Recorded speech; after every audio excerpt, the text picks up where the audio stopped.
Hi, my name's Jen, and I'm currently parked, so everyone knows, but I am in a car with my 14-month-old standard schnauzer, Clover. Clover, there she is. Hi. I just wanted to talk about e-collars.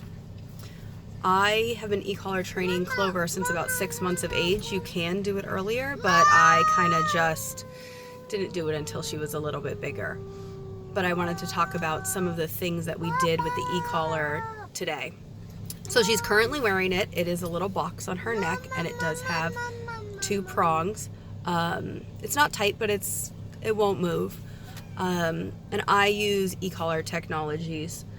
I know Dogtra is a good brand, but I like the e-collar technologies. It uses a lot of the same technology as when you go to a physical therapist and they do muscle therapy, as far as allowing your muscles to get a little electricity to help tighten them and loosen them up.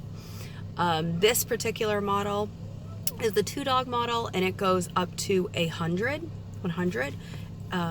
My dog's working level is a 6, as you can see. I say working level because what that means is I find the level that she responds to, the minimum level she responds to. So there's tons of great YouTube videos on how to set that up, but I'll just give a quick explanation. So I put the collar on properly. I turn the collars on. You can look up how to use them. And you start at 1 and press the button, and they don't respond at 1. And you just go up until they respond. So her working level, she goes, It doesn't hurt. It doesn't shock them. Although they're known as shock collars. We have a skateboarder going by right now, which is a great training opportunity.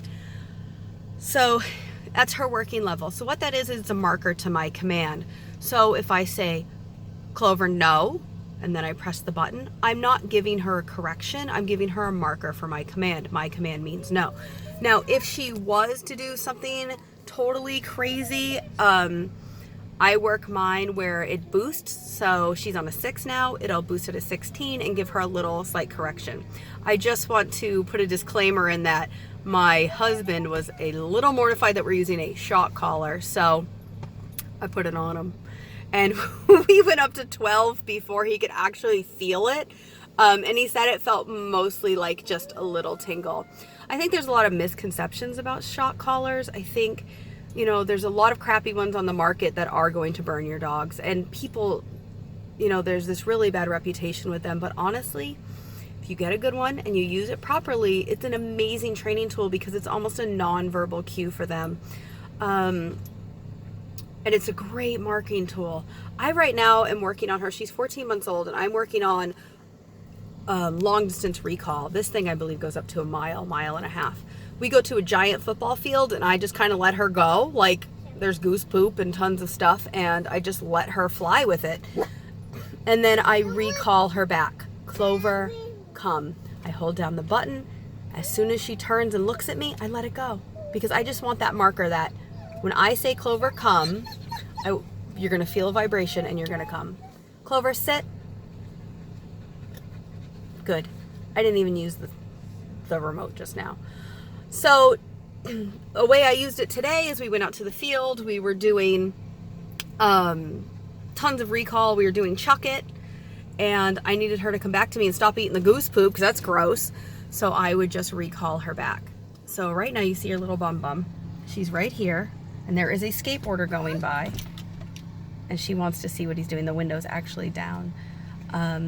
If she went any more than a quick, woof, then I would use the thing. Clover, in. I didn't even need to use the collar because I've used it so much, and she just knows that my commands mean it.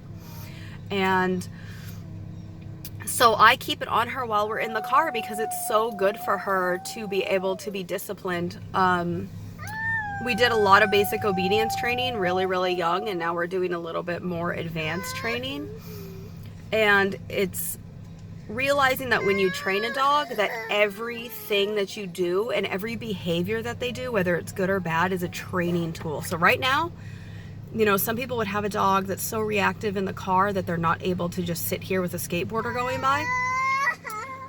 I want her to be reactive. I want her to respond so I can correct her. And I think it's being able to have such a solid, steady, even correction every single time.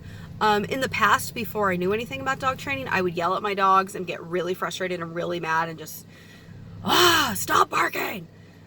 And now I am able to be a lot calmer because I let the tool do the work, as opposed to me. I also have my 2-year-old in here reading Mickey Mouse books.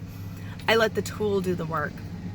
What a game changer. So for people that, hate e-collars, or maybe just don't know anything about them, or have this preconceived idea of shocking a dog, it's not. It's using a tool that gives them a little bit of stimulation. Remember, her working level 6. I shocked my husband on a 12, and he was like, should have done him on 100 just to see. And some dogs need that sort of correction when they're a super high drive dog, super aggressive dog. Sometimes you do have to correct the bad behavior to bring them back down. But as far as just an obedience tool, what an amazing tool.